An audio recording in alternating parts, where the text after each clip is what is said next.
The Subcommittee on National Security, Illicit Finance, and International Financial Institutions will come to order. Without objection, the chairman is authorized to declare a recess of the committee at any time. The hearing is entitled Following the Money, Tools and Techniques to Combat Fraud. Without objection, all members will have 5 legislative days within which to submit extraneous materials to the chairman for inclusion in the record. I now recognize myself for 5 minutes for an opening statement.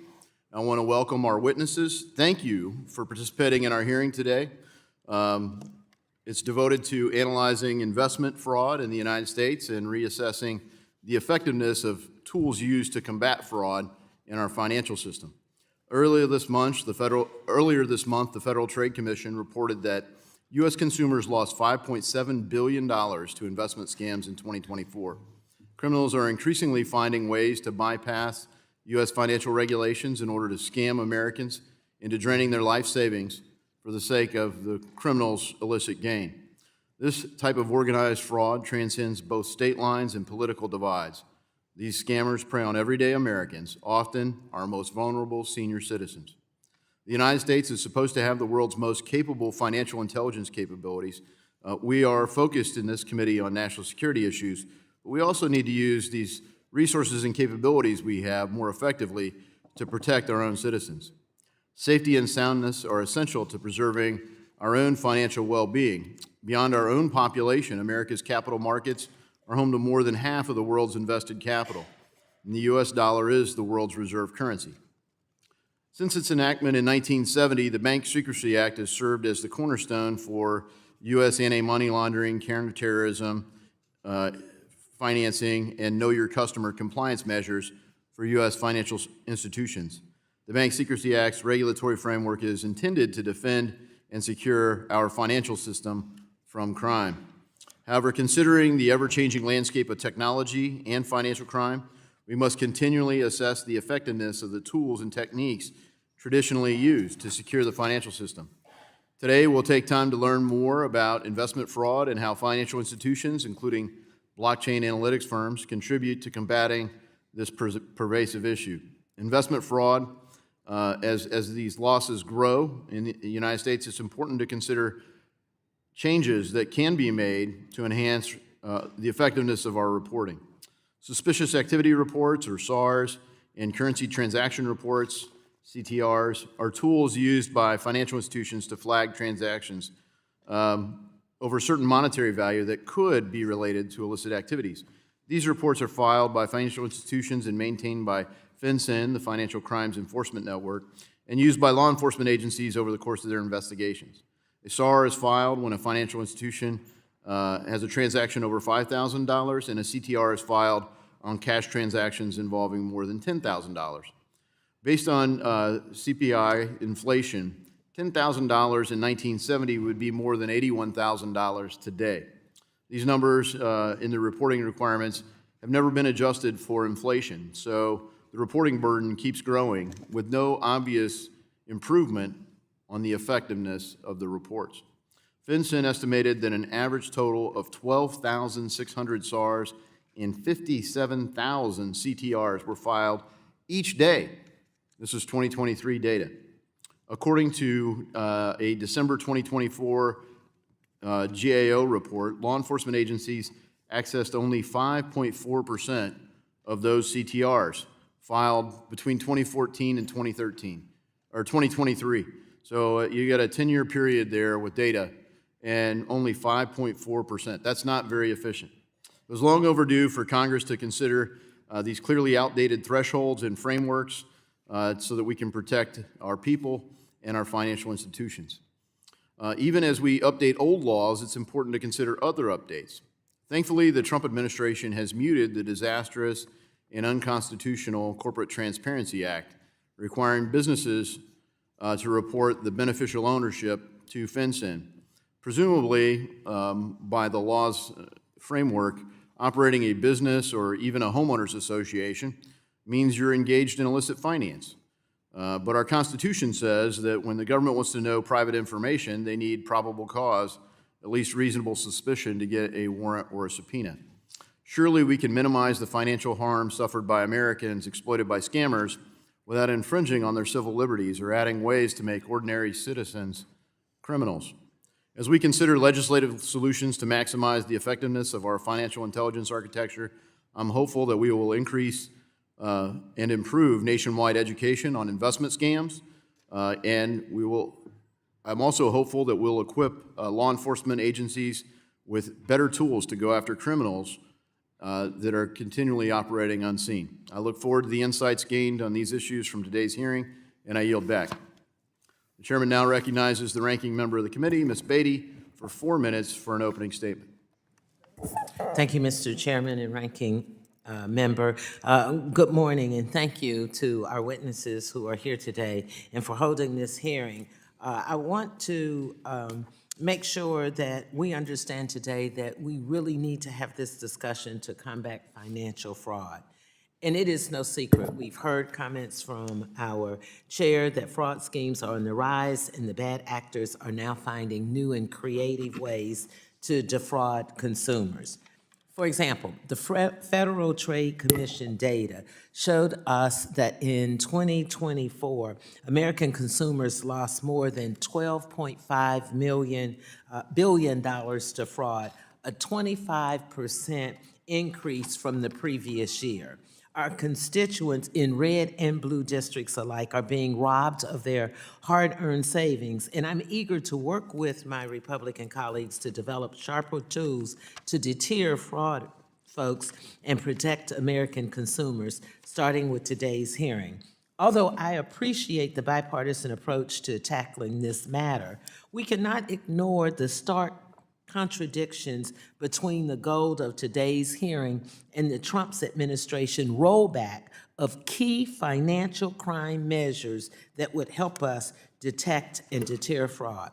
The president, along with Elon Musk's Department of Government Efficiency, is trying to unlawfully eliminate the Consumer Financial Protection Bureau, the agency, as you know, that's responsible for protecting Americans from fraud and abuse. The president announced that the United States will no longer enforce Foreign Corrupt Practices Act, the Foreign Corrupt Practices Act, which prohibits Americans from bribing foreign officials. And the Treasury Secretary, Scott Bessent, unilaterally announced that the department will not be enforcing the Bipartisan Corporate Transparency Act, which President Trump signed into law during his first term against U.S. persons, exempting over 99% of the companies Congress intended the law to cover. Gutting the CTA eliminates a critical tool for law enforcement to detect and deter fraud cases that involve anonymous shell companies, effectively making the United States a haven for money launderers, traffickers, and fraudsters. Let me just give you an example. In 2022, 6 individuals were charged with scamming over 20,000 victims by tricking them into paying for tech repair services. Victims paid more than $10 million. I'm going to say that again. Victims paid more than $10 million to bank accounts tied to a network of shell companies.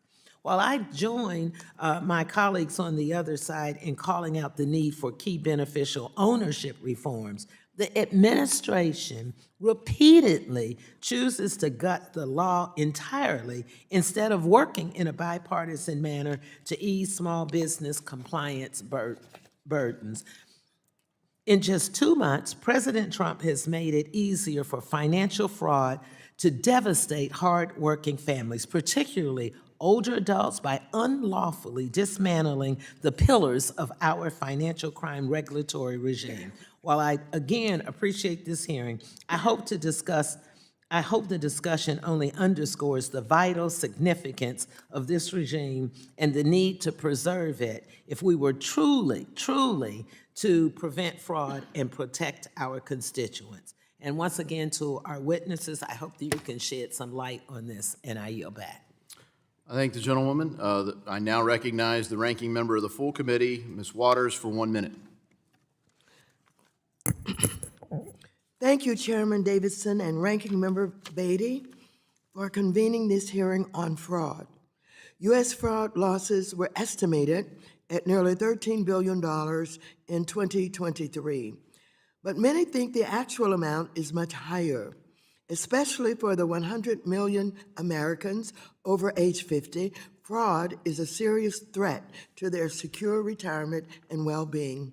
Congress must take financial crime seriously. It must stand up for the tools it enacted, like the Bank Secrecy Act and Corporate Transparency Act, to detect fraud and hold fraudsters accountable. Congress must stand up for the bank examiners, investigators, prosecutors, agencies, and consumers that are under attack by the Trump regime and his billionaire cabinet. And we must end Trump's own schemes to defraud the American public using his meme coin and stable coin. I thank you, and I yield back. I thank the ranking member. Today, we welcome the testimony of Mr. Darren McLaughlin. He's the Executive Vice President and Chief BSA, AML, and Sanctions Officer for Flagstar Bank in Michigan, and he's testifying on behalf of the American Bankers Association. Ms. Jacqueline Burns Koven is the Head of Cyber Threat Intelligence at Chainalysis. Mr. Jeff Brabant is the Vice President for Federal Government Relations at the National Federation of Independent Businesses. And Ms. Kathy Stokes is the Director of Fraud Prevention for the AARP. We thank each of you for taking time to be here. Each of you will be recognized for 5 minutes to give an oral presentation of your testimony. Without objection, your written statements will be made part of the record. Mr. McLaughlin, you are now recognized for 5 minutes for your oral statement. Thank you, sir, and thank you, Chairman Davidson, Ranking Member Beatty, Ranking Member Waters, and members of the subcommittee. Thank you for the opportunity to testify. My name is Darren McLaughlin, and I am the EVP and Chief BSA AML Officer for Flagstar based in New York. I am testifying today on behalf of the American Bankers Association. These views are my own and do not necessarily reflect the views of my employer. Criminal enterprises are targeting all Americans. 1 in 3 adults have experienced a financial fraud or a scam in just the last 12 months, while nearly 2 in 5 have experienced a financial loss. Bad actors have leveraged cutting-edge technology, social media, and telecommunications to target American life savings. Through increasingly sophisticated techniques, bad actors make false promises of huge financial returns on fictitious investment opportunities. I represent the thousands of talented BSA and anti-fraud professionals across the country who have dedicated their entire careers to protecting their customers and the U.S. financial system. But our customers are still under attack. To succeed, we need a more strategic approach that includes the government, the banking industry, and other industries across the economy. It is critical that the banking industry receives transparent and actionable feedback from the government and important regulatory reforms to let us focus on the real threats. I would like to emphasize 3 things today. First, banks are doing important work to combat fraud, including leveraging technology, continuously improving anti-fraud operations, and investing in customer anti-fraud education. But a whole-of-government approach is needed. Financial institutions across the country have implemented rigorous risk-based AML compliance and anti-fraud programs that alert us to signs customers have started to send money in unusual patterns.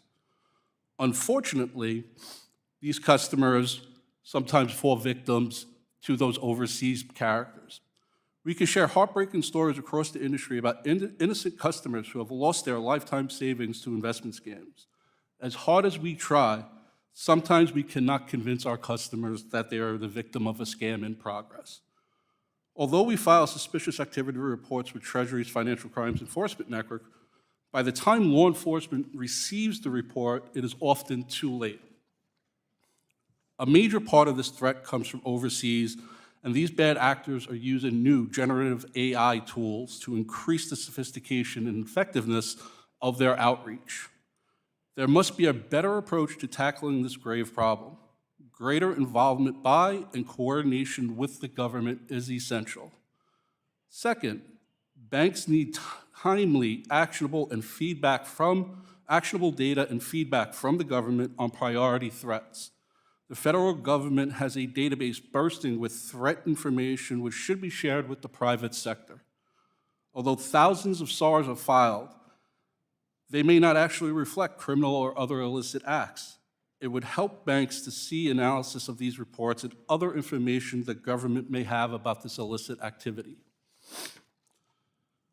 Finally, we need meaningful reforms in the BSA rules, including creating a true risk-based approach to BSA AML compliance, provide transparent government feedback to banks regarding priority threats, reform of outdated currency transaction reporting, streamline and update the suspicious activity and other reporting forms that we must complete, and increase collaboration between bank regulators and the banks. In conclusion, banks are working hard to combat fraud, but it is clear our customers are still under attack. To fight back and succeed, we need a whole-of-government approach that includes greater transparency and actionable feedback from the government. We need other sectors to do their part, and we need important regulatory reforms to let us focus on the real threats.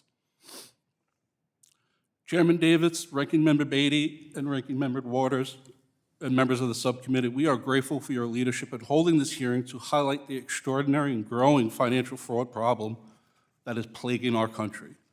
We look forward to working with you and your colleagues to explore what Congress, the regulatory agencies, and the federal government can do to help. Thank you once again for the opportunity to testify, and I look forward to answering your questions. Thank you, Mr. McLaughlin. Ms. Burns-Koven, you are now recognized for 5 minutes for your oral statement. Chairman Davidson, Ranking Member Beatty, Ranking Member Waters, and distinguished members of the subcommittee, thank you for inviting me to testify before you today on the pressing issue of fraud targeting Americans. My name is Jacqueline Burns-Koven, and I'm the head of cyber threat intelligence for the blockchain data platform Chainalysis, where we help make blockchain safer and more secure so that financial institutions, businesses, and governments can engage cryptocurrency with confidence. Leveraging the blockchain's inherent transparency, we track cryptocurrency activity by illicit actors, such as those engaged in scams, and provide data on their financial activity to private and public sector customers. Today's hearing shines an important spotlight on scams facing the American people as a matter of national security. Most notably, so-called pig butchering scams, also referred to as investment or confidence scams, that target and build relationships with individuals, convincing them to invest in fraudulent opportunities. Scam syndicates are well-resourced. According to Chainalysis data, for each of the past 4 years, scam operators received over $10 billion in cryptocurrency payments, with 2024 estimated as a record year. It has never been easier for scammers to access tools to make the con more convincing and scalable. The peer-to-peer marketplace, Huiwan Guarantee, for example, has become a one-stop shop for the scam supply chain. As we highlighted in our annual crypto crime report, Huiwan has processed more than $70 billion in crypto transactions, and its infrastructure facilitates laundering services as well as the sale of contact information for outreach to potential scam victims, web hosting services, social and media accounts, and AI software. Fraudsters can always be counted on to abuse novel technologies for their aims, but the utilization of cryptocurrency should fundamentally place scammers at a disadvantage. Cryptocurrency transactions are inherently public, and the data from those transactions is preserved on a transparent, immutable ledger. In fact, stablecoins in particular are freezable midstream, which has led to spectacular seizures of scammed funds. Blockchain intelligence provides insight into the entire scam supply chain, laundering patterns, and even the scale, at a level unparalleled in traditional finance. Indeed, a single cryptocurrency payment to a scam can often lead to identifying hundreds of other victim payments of a multi-million-dollar fraud scheme, allowing for a more effective disruption and restitution efforts rather than just one-off criminal investigations. However, the current reality is that scammers are exploiting the siloed nature of how the public and private sector identify and respond to these schemes. Scammer syndicates are organized and agile, and they are capitalizing on our visibility gaps. Today, scam victims have multiple state, local, and federal agencies they can report to, yet there is no easy mechanism for these agencies to share with each other, let alone with the private sector best positioned to prevent additional victims. and financial institutions reporting on scams have no visibility into the scams reported by their peers, leaving them unable to protect their customers from scams known to the government or to the financial institution next door. At the same time, private sector entities outside of financial institutions on the front line of scams lack the structures to comprehensively share and receive information from public sector about scam activity that would allow them to take more proactive measures. It is essential to modernize and streamline bidirectional scam reporting and response between public and private sectors to facilitate restitution and the prevention of additional victims. Furthermore, too often scam victims are turned away from local authorities who are ill-equipped to properly assist crypto cases. We must ensure law enforcement's access to blockchain analysis and training and invest in tech-driven efficiency to swiftly action intelligence and seize funds. Over the past 10 years, Chainalysis has supported hundreds of cases involving the freezing of assets in partnership with government agencies worldwide, helping to secure at least $12.6 billion worth of illicit crypto. It is imperative that we develop strategies to prevent Americans from falling prey to scams altogether. Chainalysis acquired Alteria, which utilizes artificial intelligence to identify early-stage scam activities, enabling financial institutions large-scale upstream detection. We further support a regulatory framework that clearly delineates responsibility for oversight of businesses offering stablecoins and trading services. Finally, we need to close gaps in AML-CFT standards implementation, and in the absence of cooperation, more pressure is needed to disrupt financial networks, defying laws and regulatory norms. Thank you again for the opportunity to provide testimony on this important topic. I'm encouraged by the subcommittee's interest, and to that end, we invite Congress's continued engagement on this topic to combat scams and better protect Americans. I look forward to your questions. Thank you for that. Mr. Brabant, you are now recognized for 5 minutes for your oral statement. Chairman Davidson, Ranking Member Beatty, Ranking Member Waters, and the members of the House Committee on Financial Services, thank you for allowing me to testify before the committee today. My name is Jeff Brabant, and I am the Vice President of Federal Government Relations for the National Federation of Independent Business. NFIB is the voice of small business in Washington, D.C., all 50 state capitals, and the nation's courts. We represent about 300,000 small business owners, with the average NFIB member employing about 7 to 8 people. Data privacy is a significant concern for small business owners. A prime example of this is the Corporate Transparency Act. Under the CTA, small businesses with fewer than 20 employees and $5 million in revenue are required to report their beneficial ownership information to the Financial Crimes Enforcement Network. This includes a scanned copy of a driver's license or passport of every beneficial owner. Federal, state, local, and international law enforcement and intelligence agencies can access this information without a subpoena or warrant. Small businesses fear their information will be targeted by criminals, politically motivated individuals, or subject to cyber attacks by our nation's adversaries that could expose their personal information to actual criminals and nefarious actors. Some small businesses have fallen victim to companies, which may be scam operators, offering to file BOI data. A recent search of CTA BOI filing on Google demonstrates this problem. 3 sponsored BOI companies appear before the official FinCEN result. One of these companies in particular, BOIR.org, even uses an imitation government seal with an eagle on it to appear like an official seal the US government would use. Recently, an Indiana farmer contacted NFIB regarding one of these scam companies.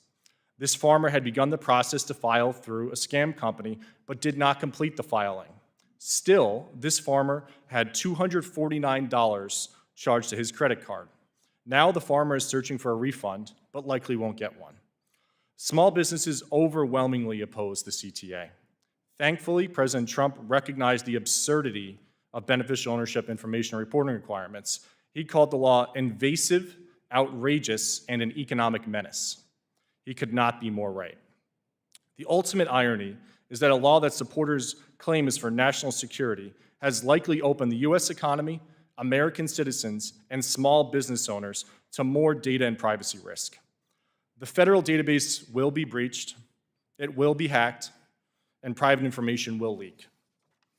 This is why Congress and Treasury must immediately and permanently delete the records of the millions of US small business owners who already filed their BOI with FinCEN. This is non-negotiable, it has to be destroyed.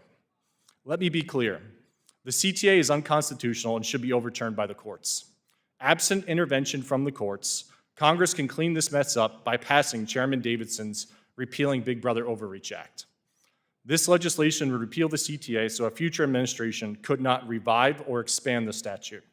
Congress could also exempt law-abiding U.S. small businesses from the CTA, as the Trump administration has proposed. Before I close, I would like to draw attention to the issue of IP and identity theft by fraudulent as well as legitimate Chinese businesses such as Temu. NFIB members have shared stories of how their popular American-made products are being stolen and ripped off by Chinese companies. One of the more egregious examples is of the Illinois-based and American-made Power Planter. Power Planter is a garden auger manufacturer that works in standard cordless drills. This small business has been the target of nonstop IP and identity theft by Chinese scammer companies. These companies will copy and paste Power Planter's copywritten images, verbiage, and advertising imagery, including their Made in America claim, and sell it from China at a lower cost. The Chinese product is of an inferior quality, and when it breaks, consumers don't even realize it is from China and often complain directly to Power Planter, even leaving negative comments on their social media pages. Power Planter has dedicated significant resources to trying to stop these scammers, but it's a full-time job. In fact, this small business has been forced to retain counsel whose job is to track rip-off companies on sites like Amazon, Alibaba, and eBay, and report them to the appropriate company for removal. There have been instances where Power Planter's counsel has removed several thousand such imposters in a single month. The process of getting the scam company taken down often takes several attempts, and even then, there is often a remedial process where they are allowed to begin selling again, or another company pops right back up and is an endless game of whack-a-mole. These fraudulent companies are taking money out of the pockets of American businesses and workers. Thank you for the opportunity to discuss the impact of scams and fraud on small business, and I look forward to your questions. Thank you, Mr. Brabant. Ms. Stokes, you're now recognized for 5 minutes for your oral statement. Thank you and good morning. My name is Kathy Stokes, and I'm the Director of Fraud Prevention Programs for AARP. Thanks for inviting me to testify on behalf of AARP at this important hearing. This morning, I'm going to shed light on the true impact of fraud, its potential to victimize anyone, and its significant threat to national security. Through the Fraud Watch Network, AARP educates older adults on the risk that fraud poses to their financial security, meeting them where they are. We have hundreds of volunteers that work with our state offices and communities all over the country to help older Americans avoid fraud. We share information online through newsletters and a podcast, and we cover fraud in most editions of our publications that tens of millions of Americans receive. Our victim support program, including a helpline receiving 500 calls daily and support groups that address fraud's emotional impact, helps people like Dave, who lost family and friends and contemplated suicide after having his home and his business stolen from him through a romance scam. The recent growth in fraud has been meteoric, but the FTC estimates underreporting, suggesting real fraud losses in 2023 were not the reported $10.4 billion, but $158.3 billion. And criminals do not discriminate on who they target, but when older adults are victimized, the financial impact can be catastrophic. These people are financially ruined, they experience emotional and health impacts, often their families are torn apart, and many once financially secure Americans who did the right thing and saved for a comfortable retirement are left to rely on government safety nets. In my written testimony, I describe how the sophistication and scale of today's transnational crime rings have led to them becoming a national security threat. These enterprises leverage a vast array of tools to commit their crimes, including all methods of communication and forms of payment, complex impersonation schemes, anonymous shell companies, human trafficking, and more. Take the Jalisco New Generation Cartel in Mexico. It's using scams to fund things like sending meth and fentanyl across our southern border. Or take the massive explosion of financial grooming schemes, the origins of which are Chinese organized crime in Southeast Asia. Their goal? To cripple the U.S. economy. The reason scams succeed beyond sophistication and scale relies on how our brains work. Criminals know that they can force our brains to bypass logic by getting targets into a heightened emotional state. Criminals call it getting targets under the ether, and academics have shed light on the actual science behind it. Linda, a professor, shared her story with AARP about the day her life was turned upside down when a tech support scam that started with a fear-inducing computer pop-up message led to a 4.5-month nightmare that forced her retirement and saw her buying gold bars and putting them into a stranger's car. When she realized the crime, she said it was like the walls of her house blew down. Now, there's no single solution to the fraud crisis. It will take a whole-of-society approach. For individuals, it's things like better protecting ourselves, freezing our credit, using password managers and multi-factor authentication. For educators, it's focusing on the red flags that are important, but so is training on how most scams come at us and what to do when they do. For industry, financial institutions must continue to innovate on fraud mitigation. Tech companies must build safety and security into product design and manufacturing. Telcos must find a way for stopping the scams over their networks from reaching Americans. And industry and law enforcement must work together. AARP is a founder of a new public-private partnership called the National Elder Fraud Coordination Center, and we will enhance the ability for private industry and the public space to work together to begin to solve elder fraud crimes. At AARP, we are looking forward to working with policymakers to address fraud by supporting resources for state and local law enforcement to hire and train staff and secure tools that combat the fraud crimes, improved fraud reporting systems so law enforcement can prioritize cases, reinstating the casualty and theft loss deduction to address the taxation of stolen assets, legislation to limit the damage of crypto ATMs, and supporting the National Elder Fraud Coordination Center. You can learn more about that at fightelderfraud.org. Thank you. Thank you. I really appreciate all of our witnesses. We learned a lot just from your opening statements, and wow, what a challenge.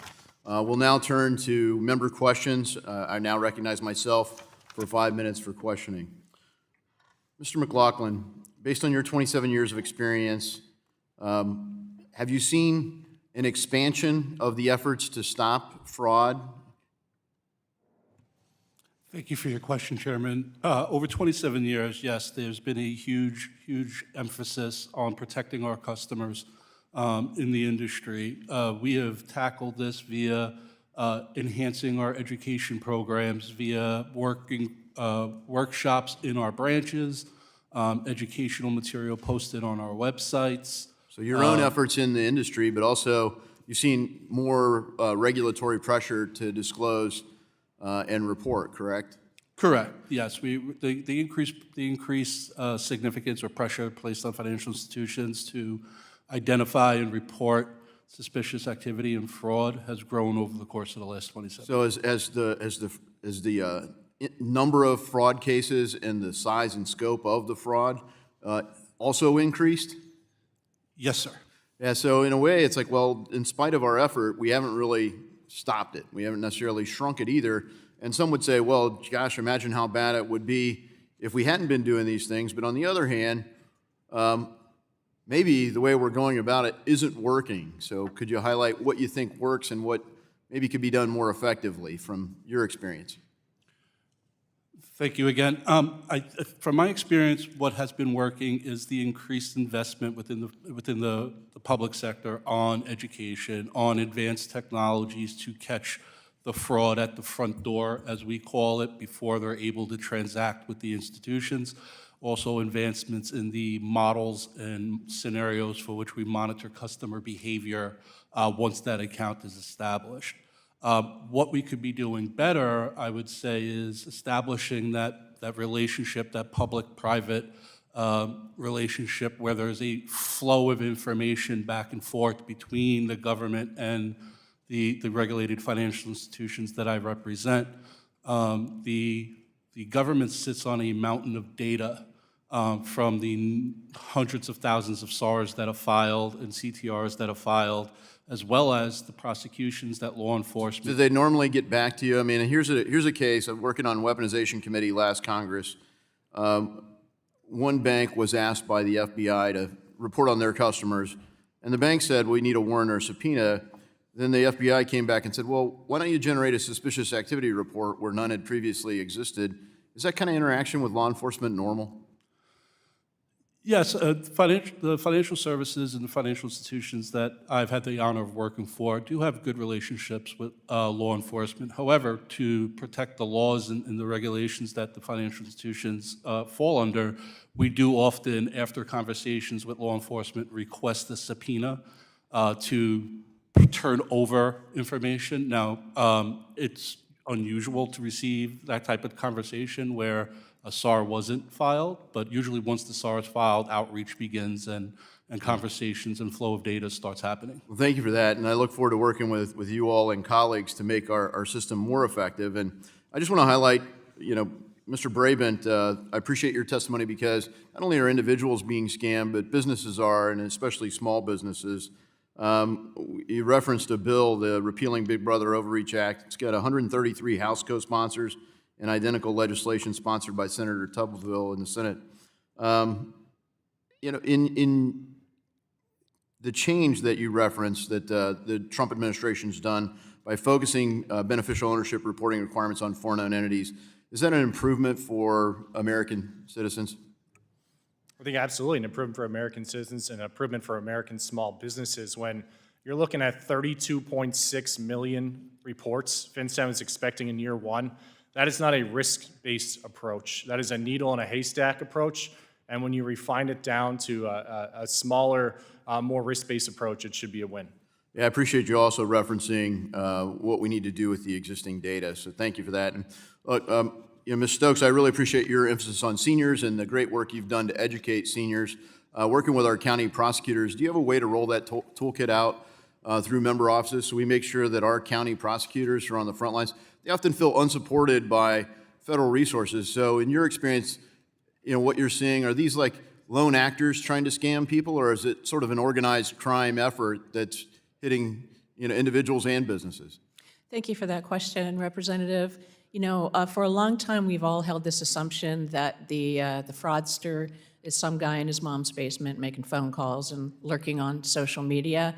And I'm sure those guys are still out there, but they're not the ones that are causing the majority of the problem. This is transnational. Thank you. I wish I had longer, but my time has expired, and I hope you can respond in writing. Sorry I didn't leave you enough time there. My time has expired, and I now recognize the ranking member of the subcommittee, Ms. Beatty, for 5 minutes for questions. Thank you, Mr. Chairman. I'll continue with Ms. Stokes. I think we all touched on this earlier, but I'd like to go a little deeper into it. The Bipartisan Corporate Transparency Act, as you know, was created to prevent bad actors from hiding behind anonymous shell companies.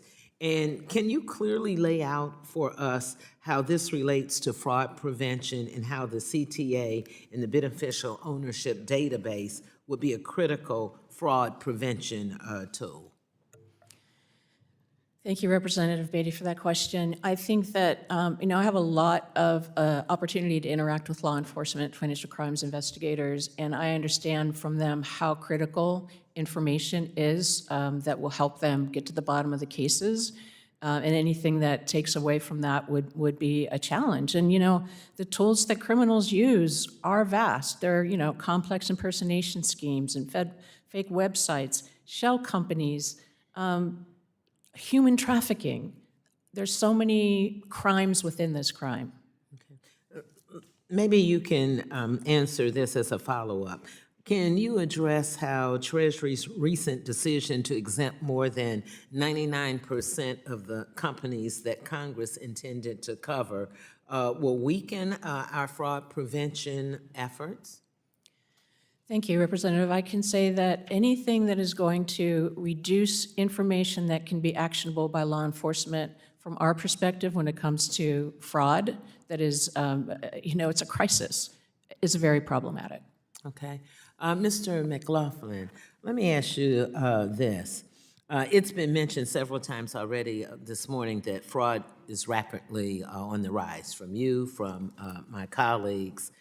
Each year, American consumers, as we know, are reporting significantly greater financial losses to scams. And we clearly need to take, I believe, a whole of government approach to tackling this problem. And I understand that there are several federal and state and local organizations that play various roles in addressing fraud. But there is currently no one central location for fraud victims to seek help. Can you shed some light on or explain the current disjointed framework and any suggestions you would have for us in Congress that we can instate a streamlined, user-friendly process for fraud victims to report these crimes to? Thank you for your question, Ranking Member.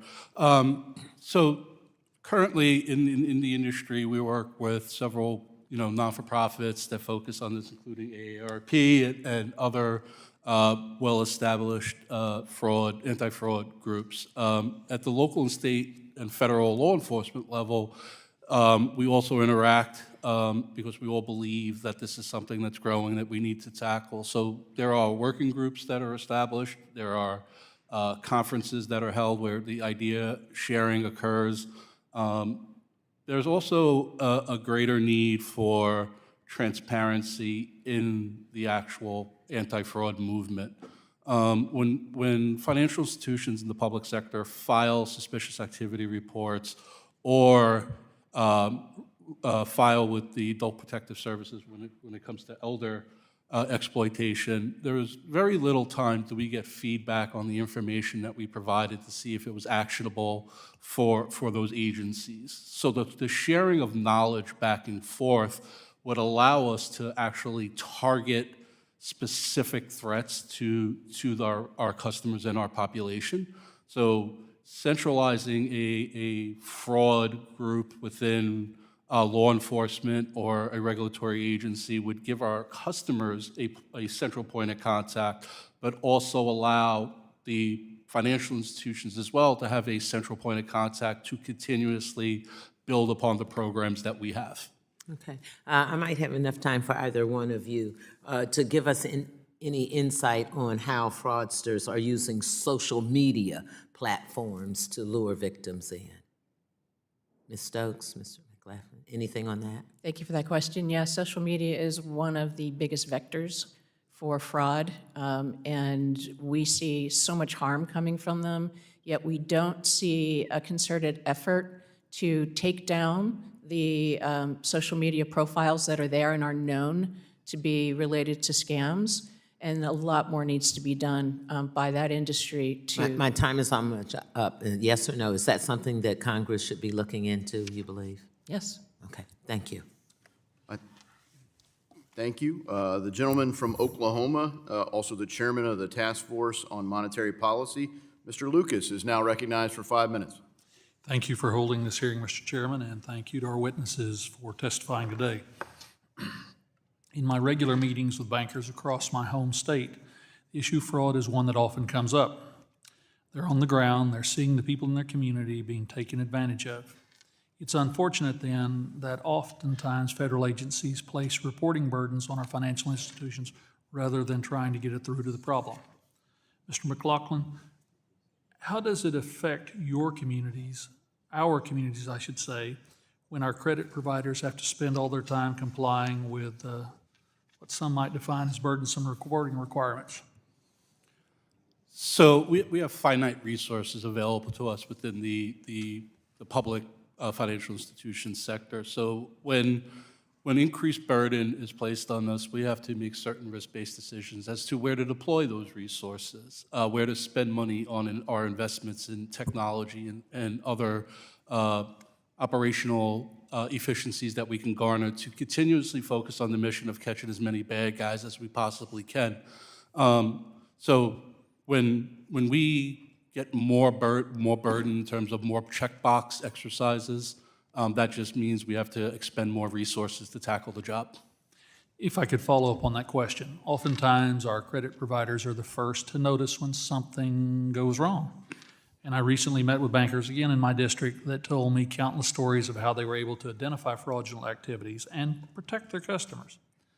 Bankers are allies in detecting fraud, but they're not responsible for enforcing the law, and they shouldn't be asked to do so by the federal government. So, Mr. McLaughlin, could you expand on how could we support our financial institutions that are targeted by these crimes? I'm going to go back to, and thank you for your question, I'm going to go back to the transparency between local, state, federal, law enforcement, regulatory agencies, and FinCEN.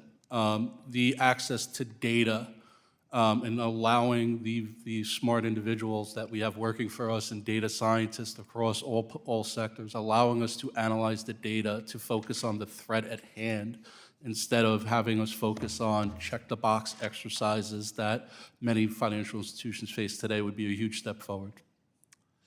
Turning to you, Mr. Brabant, I've heard again from a number of my small businesses across Oklahoma that are worried about the increased administrative burden that many reporting requirements place on them. And small businesses, by definition, have fewer resources to devote to these lengthy and elaborate reporting regimes. Can you talk about the harms of overly broad reporting mechanisms?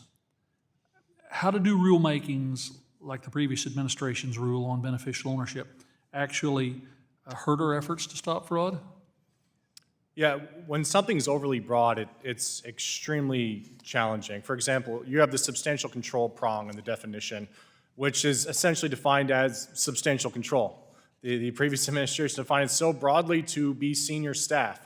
So if you're a restaurant manager and you have no ownership stake, you probably have substantial control. One of the challenges when you're a small business owner is, well, what senior staff do I have to put in? FinCEN doesn't clearly define this, so you're worried about going to jail for 2 years because you might not have put enough senior staffers in. And it's a real challenge, and then you have to ask yourself, how pertinent is this information that's being reported that has sometimes just staff out there with no ownership control at all? Ms. Burns Koven, you've worked in this industry from various vantage points and have seen the ebbs and flows of the financial crime operators. What trends are you seeing today in financial fraud, and how can we perhaps try to get ahead of this industry, so to speak? Thank you for that question. I think we've seen broadly that illicit actors of all stripes, whether that be fraudsters, drug traffickers, are using jurisdictions with weak AML-CFT standards. They're looking for those paths of least resistance. So in closing those gaps in capacity building or even applying pressures to jurisdictions willingly being blind to the use of their platforms for laundering, we can better identify and prevent these illicit actors from reaping the rewards of their activities. Mr. Chairman, let me simply say in closing, consumers are feeling it, financial institutions are feeling it, fraudsters do not discriminate when it comes to who they steal from.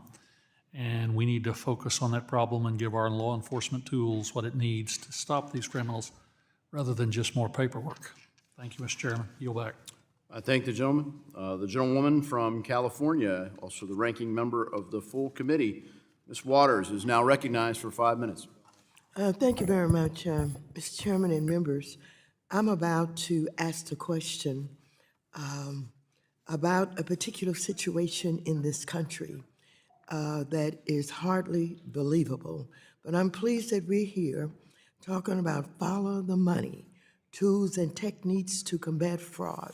Now, here's some money I want us to follow.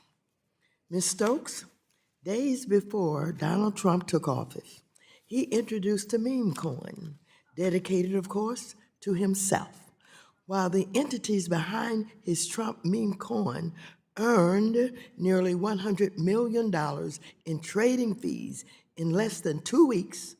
Hundreds of thousands of small traders suffered $2 billion in losses over the same time frame.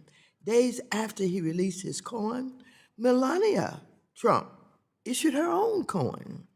The many concerns about this aren't only that the Trump family profits or how this venture has become the biggest component of the president's personal wealth, more than even the real estate for which he's known.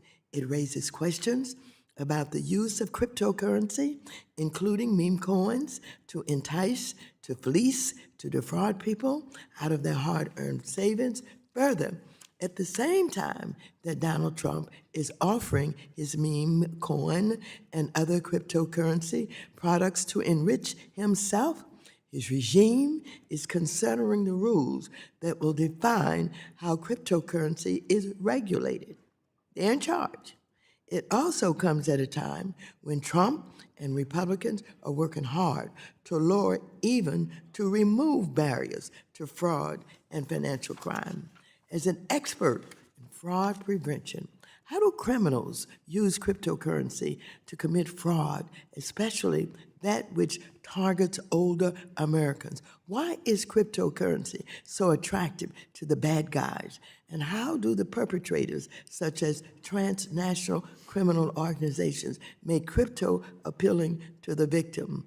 And by the way, not only has the president created this coin, Mimi coin, he's also involved with the company on stable coins, because we're negotiating stable coins right now. In the middle of our negotiations, he's creating his own company on stable coin. What's going on? Thank you for that question, Representative Waters. I do know that when cryptocurrency is in the news, the criminals follow. So this does create tremendous opportunity because everyday Americans don't really understand what crypto is. They don't understand that its value is simply based on supply and demand. So the investments can seem really attractive. We're seeing two ways that crypto is showing up in the fraud space. One is crypto investment schemes where people are having everything stolen from them. That is the goal of the criminals, to steal every penny from every victim. And the other is the use of crypto ATM machines. You probably see 12,000 of them around the country. They're in vape businesses and grocery stores, and the criminals are convincing the victim of an urgent matter that they have to address, and they have to go to the bank, they take out wads of cash, and then they walk over to these crypto ATM machines, and they put $100 at a time into these machines, taking sometimes hours, which is risk in and of itself. And then they send the money to who they think is going to help them, and it goes into the wallet of a criminal. Wow. Well, thank you. Let me move on. We know that anonymous shell companies are a common tool used by fraudsters to facilitate their crimes and to launder the proceeds of their bad act. For example, 2 Chinese nationals were arrested for allegedly leading a scheme to launder $73 million in proceeds from cryptocurrency investment scams. The victims transferred millions of dollars to U.S. bank accounts opened in the names of over 70 U.S. shell companies whose apparent purpose was to launder the proceeds of the fraud.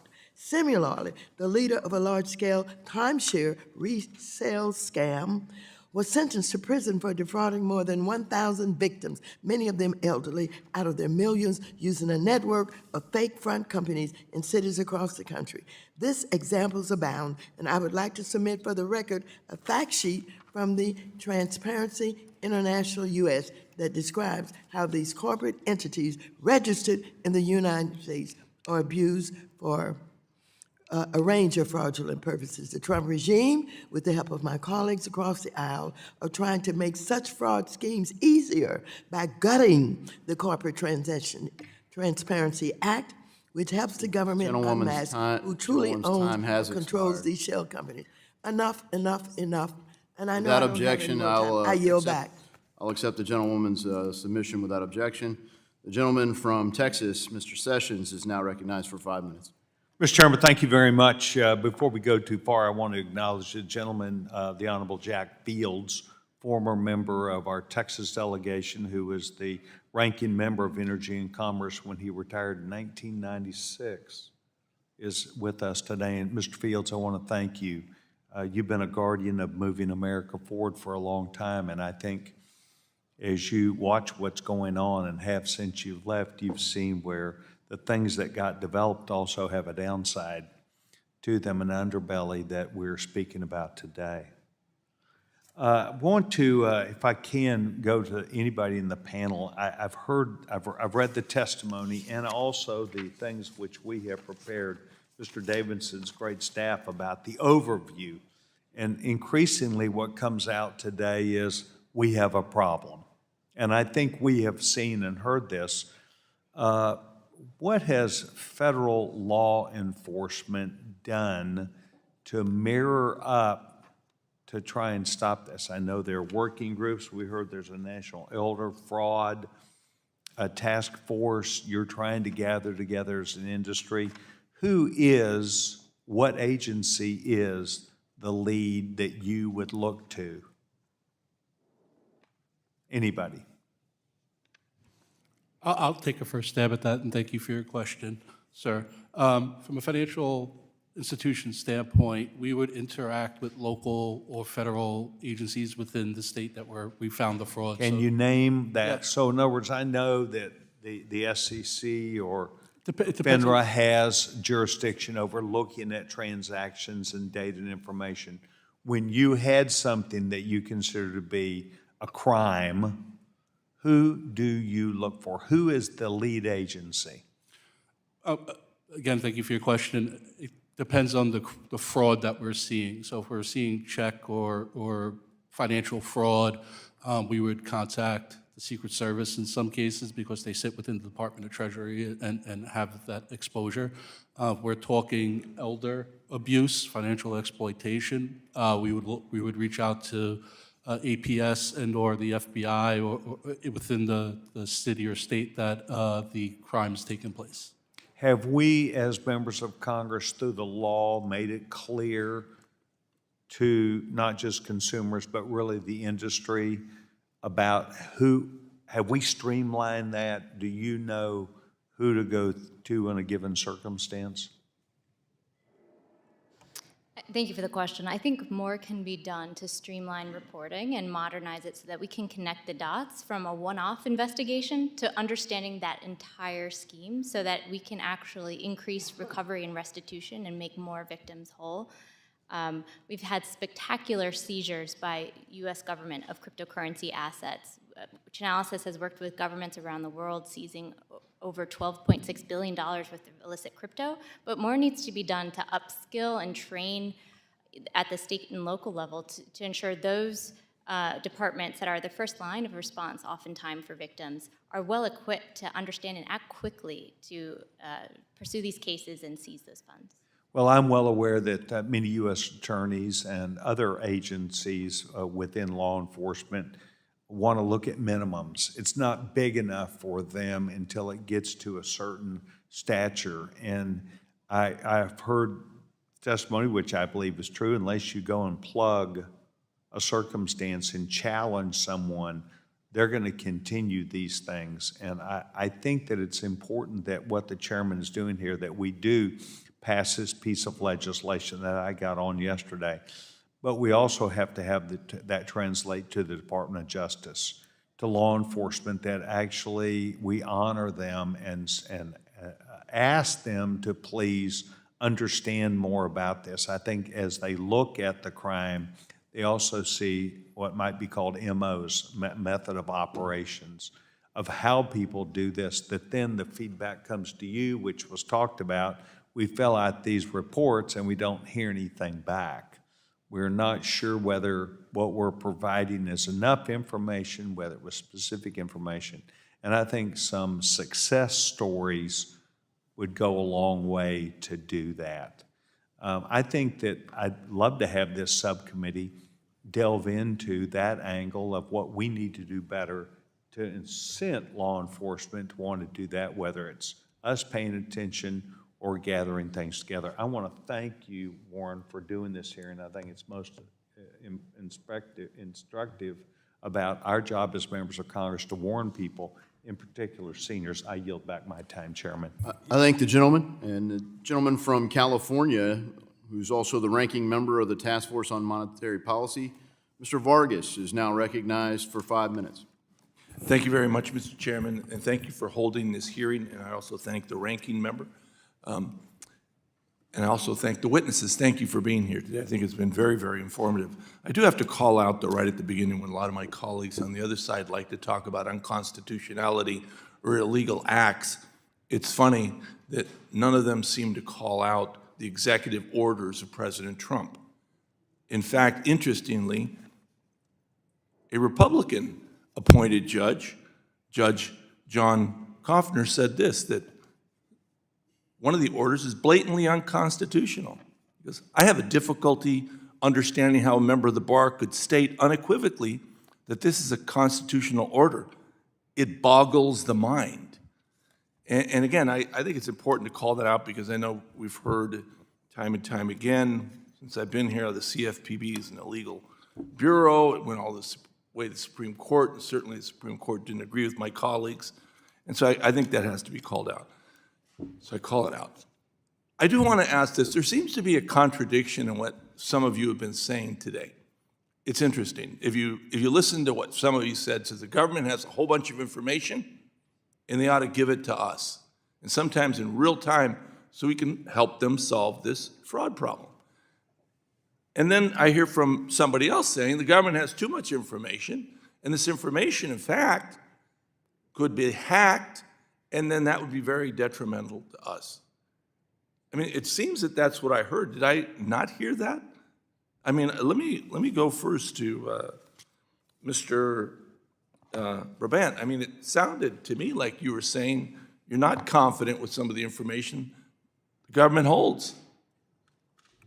Yeah, absolutely. If the beneficial ownership information database went forward, it'd have over 32 million driver's license photocopies of small business owners, which would make it a hacker's dream to get that information from an identity theft perspective. Right. In fact, we see right now a lot of the complaints that we're getting about Doge is they're trying to get into people's private information that no one knows why they need it.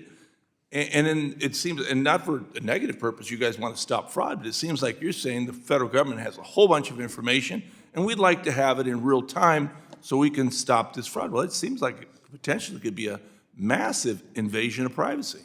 How do you reconcile that? Yes. Thank you for the question.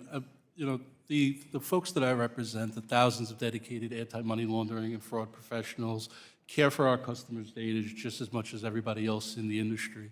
However, we have a responsibility to our customers to collect data and collect illicit threats on our customers to do things like transaction monitoring. Well, no one disagrees with that. But I have to tell you, I come from the perspective that I think banks try to do the right thing with this information. I don't think they want their clients to be defrauded. I don't believe that at all. I think you guys are trying hard.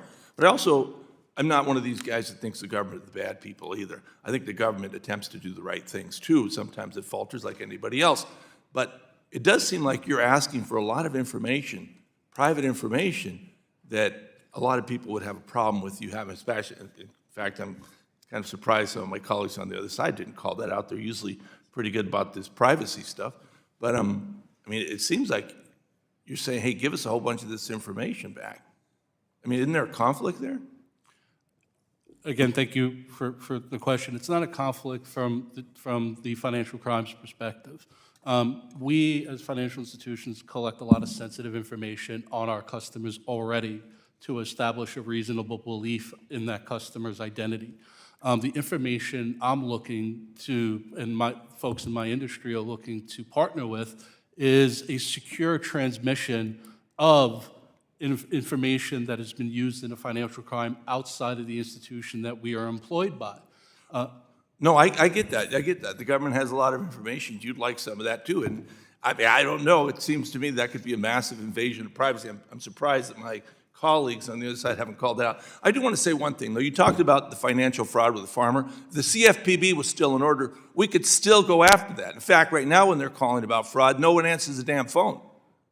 So we have elderly people, we have people in the military, veterans in San Diego that call the CFPB, and there's nobody on the other side of the line.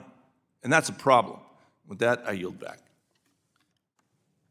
I thank the gentleman. The gentleman from Texas, also the chairman of the Small Business Committee, Mr. Williams, is now recognized for 5 minutes. Thank you, Mr. Chairman. Thanks to the witnesses for being here. Ms. Burns-Koven, we are seeing an evolution in how fraud is being committed and concealed, particularly through the use of emerging technologies like decentralized exchanges and cryptocurrencies. These tools are not only being exploited by traditional scammers behind investment funds and pig butchering schemes, but increasingly by sophisticated transnational criminal organizations, including Mexican drug cartels that are adapting their tactics to evade the detection. In many cases, these groups are bleeding fraud proceeds with other illicit revenue streams and using crypto infrastructure to obscure the origin and flow of funds. Now, from your advantage, what trends are you seeing in how fraudsters, both individual and organized, are using these technologies to evade AML controls? And how is your organization working with the private sector and law enforcement to stay ahead of these evolving threats and ensuring we can continue to track down these criminals effectively? Thank you for the question. And we're able to track these cartels purchasing fentanyl precursors from Chinese dealers who are primarily operating in cryptocurrency. We're seeing illicit actors adopt cryptocurrency for the same reason it's being used for legitimate purposes, because it's stable, it's liquid, it's fast. Any technology we can count on fraudsters to abuse. And luckily, we've been able to track some of these fentanyl dealers and Mexican cartels, but they're early stage in cryptocurrency, and they are not expert launderers, which provides excellent opportunity for intervention. I want to highlight the Eastern District of Wisconsin for forfeiting $5.5 million in cryptocurrency associated with cartels and Chinese fentanyl precursor dealers. So there's a number of cases where we see this over and over at the federal and state and local level, and we need to make sure that state and local investigators are equipped to be able to identify and track these payments.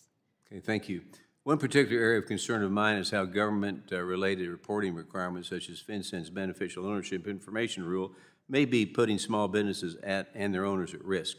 The rollout of BOI reporting under the Corporate Transparency Act has required millions of small businesses to navigate a complex new federal compliance system, often for the first time. Unfortunately, bad actors are using the requirements of the rule to exploit business owners through emails, fraudulent websites, and scam calls impersonating FinCEN. I applaud the Trump administration for scaling back its harmful requirement, recognizing the disproportionate burden and security risks that this rule has placed on small businesses, but there are still bad actors we must protect small businesses and entrepreneurs from. So, Mr. Brabant, how has FinCEN's BOI reporting requirements opened up small businesses to the threat of fraud and scams, and how can Congress better protect small business owners from BOI-related fraud? Thank you, Congressman. The first one I discussed earlier is filing scams themselves. When you do a Google search, the first several results are not going to be from FinCEN. They're going to be from BOIR.org, who has what looks to be a government seal with an eagle in it. And some of these sites are charging $400 to file, and then small business owners have no idea if their information's actually being filed. And then, of course, there is the question of when you have a copy of your driver's license in a database, and there's tens of millions of driver's licenses in there, it's only a matter of time until that information is leaked or hacked, and that opens up significant identity theft risks. Thank you. I've got limited time, but Mr. McLaughlin, could you elaborate on how the current filing burden of SARs and CTRs are affecting community banks, and how can Congress provide financial institutions some relief from these burdens while still giving law enforcement the information and tools that they need? Thank you for your question. I think the burden needs to be shifted to a risk-based approach that's in an alignment between regulatory agencies, law enforcement, and the financial institutions. Check-the-box exercises are a drain on resources across the industry, and it's demoralizing to the institution, the folks that I represent, that we are not focusing on the threat, the real threat to our customers, but rather we are taking part in check-the-box exercises to get the machine of filing SARs or CTRs out within the regulatory expected SLAs. Okay, thank you. I have Leah my time back, Mr. Chairman. Thank the gentleman, and the gentleman from Illinois, who's the ranking member of the Financial Institutions Subcommittee, Mr. Foster, is now recognized for 5 minutes. Thank you, Mr. Chair, and to our witnesses.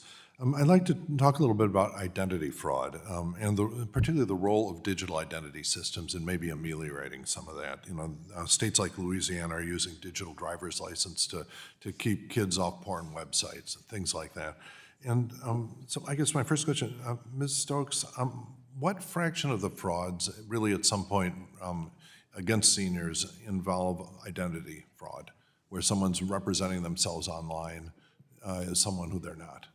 Thank you for that question, Representative. It kind of goes two ways. So identities that have been stolen and used fraudulently can be used for a whole range of things. But when we're talking about what's happening online, people don't need a stolen identity to pretend who they are. I mean, it's too easy.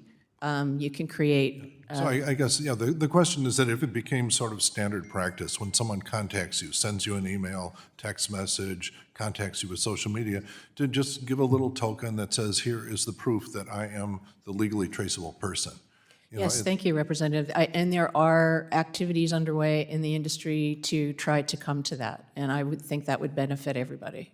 Yeah, just, it seems like when, I guess, one of you mentioned the error message on the screen that sort of triggered a big relationship that was just completely fraudulent.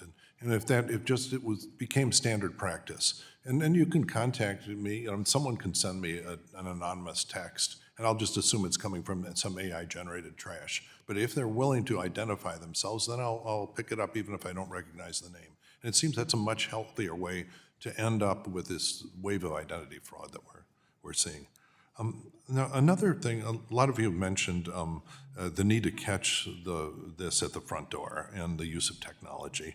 And one of the new pieces of technology that may become important are these AI personal assistants and companions that are really, in some cases, even simple robots that seniors fall in love with when they get into memory care situations. Or just, the taxi driver I know spends his day in conversation with an AI, asking him questions about, sports scores or how the wildfire is doing. And it seems like an entity like that, if properly designed and regulated, could be sort of looking over the shoulder of elders as they're on the internet and saying, hey, this AI personal assistant, which is being rolled out by dozens of AI companies, could, if done right, really be the first line of defense against this. And is anyone aware of something like this that is under development or being marketed that way? Thank you, Representative. I'm not aware of those. I'm sure that's out there, but we have grave concern about the misuse of generative artificial intelligence. Well, this would be an AI on your side. Right? This would be a product provided to that person whose job it was to defend that person against the wave of garbage out, AI-generated garbage on the internet. And so it seems like there may be something there, and it would be an interesting project for a nonprofit, for example, or just a company to think about developing, because that, what you'd really love is that if every senior on the planet had a benevolent advisor looking over their shoulder and saying, I'm very familiar with the millions of frauds that exist. And what you just are getting here on your screen looks a whole lot like a fraud I've seen 1,000 times before. And that can be done, it seems, with properly regulated AI assistance. And it seems like that's a real opportunity. So any thoughts you had on that or anything that you're aware of being developed, I'd be interested. So let's see, I guess Representative Vargas made the point I wanted to make about the tension between knowledge sharing and privacy. Because when you're talking about knowledge, you're talking about knowledge of things where there's no warrant and not necessarily probable cause, but if you see the whole picture, you can assemble the probable cause. And it seems like that's very sensitive legal grounds, legal territory, to try to figure out how to strike that balance. We have to make sure that as politicians, we're not sort of making too inconsistent requests of whatever legal system we set up for that. Anyway, I guess that's, last quick question. What fraction of the Bybit hack money has been recovered, the $1.5 billion North Korean? What fraction has been successfully laundered? Thank you for the question. I'm not familiar with the current stats. This is an ongoing investigation, but Chainalysis has aided the recovery of $40 million to date of that. Okay, but at 1.5, big part of it has been successfully laundered and is lost forever. Is that correct? It is ongoing, sir. All right, thank you. Yield back. I thank the gentleman. The gentlewoman from California, Ms. Kim, is now recognized for 5 minutes. Thank you, Mr. Chairman. I want to thank you for holding this hearing, and I want to thank our witnesses for joining us today. Recently, I've been really concerned about the role that the Wei1 group plays in cyber scam operations. Ms. Koven, I know that Channel S's played a very sizable role in exposing the group's illicit activity. So can you break down what exactly your research found? Thank you for the question. So we've been tracking Huiwan for a long time, and since 2021, Huiwan has processed $70 billion worth of cryptocurrency. Huiwan Guarantee operates as a peer-to-peer marketplace, allowing vendors and buyers to connect. It receives a profit, a fee from those transactions, and these vendors are nakedly selling scam material, social media accounts, money mule services, and Huiwan also offers an exchange capacity. And it is the one-stop shop for scammers, giving them everything they need to conduct scams at scale for cheap. You know, those that are critics of blockchain often paint it as a technology existing primarily to launder money or for other illicit activities. However, they fail to realize that the transparency that comes with a digital ledger can make it easier to identify and shut down bad actors. So, Ms. Koven, how did you leverage blockchain technology in your investigation in Huawei Group? So the blockchain reveals a very detailed story about Huiwan, way more granularity than we would ever have from traditional financial institution investigations. And it paints a very vivid picture of its illicit exposure. We see many of our scams are using Huiwan as a common denominator, the common place to launder, cash out funds, but also reinvest the proceeds of scams for additional materials used to target additional victims. And it provides a very powerful tool for financial institutions that leverage our platform for transaction monitoring, as well as investigative law enforcement to understand its inner workings. So as we try to shut down organizations like the Huiwan Group, do you think sanctions are effective tool? Sanctions are certainly a powerful tool, one tool in the toolbox. I think more clarity would enable financial institutions and cryptocurrency businesses that leverage our data to understand if and when they have exposure, whether they have customers sending to or receiving funds from Huiwan. It essentially cuts Huiwan off from the mainstream crypto ecosystem. Could you give us an example of how this was actually used and it was sanction was being effective?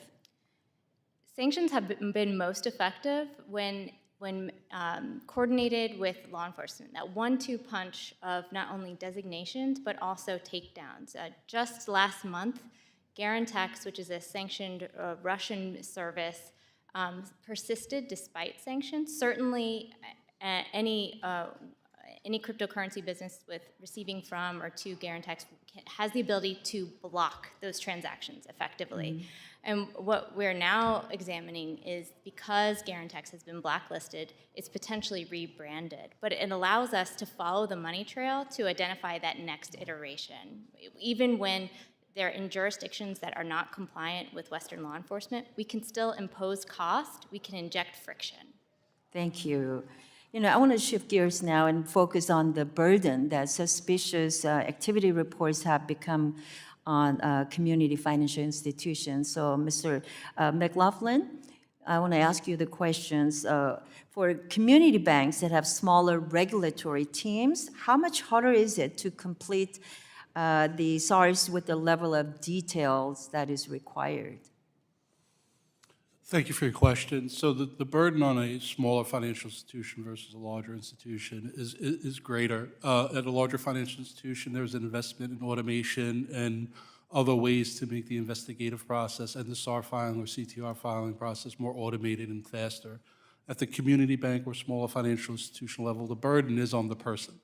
The person has to basically write the who, what, where, when, how, and why the activity took place, and in great enough detail so that we're turning over SARs to the law enforcement that is considered actionable intelligence.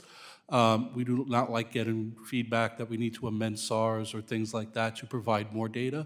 So we look to provide as much data up front so the law enforcement can take it, but it is a very burdensome process because at that level of institution, there's not a lot of automation that takes place.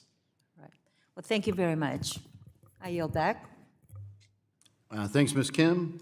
The gentleman from Illinois, Mr. Caston, is now recognized for 5 minutes. Thank you, Mr. Chairman.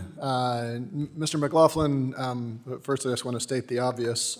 You currently have systems in place, right, to block, freeze, reject any transactions and report them to OFAC if they're done by shady characters, sanctions evaders, child traffickers. Is that a broad yes?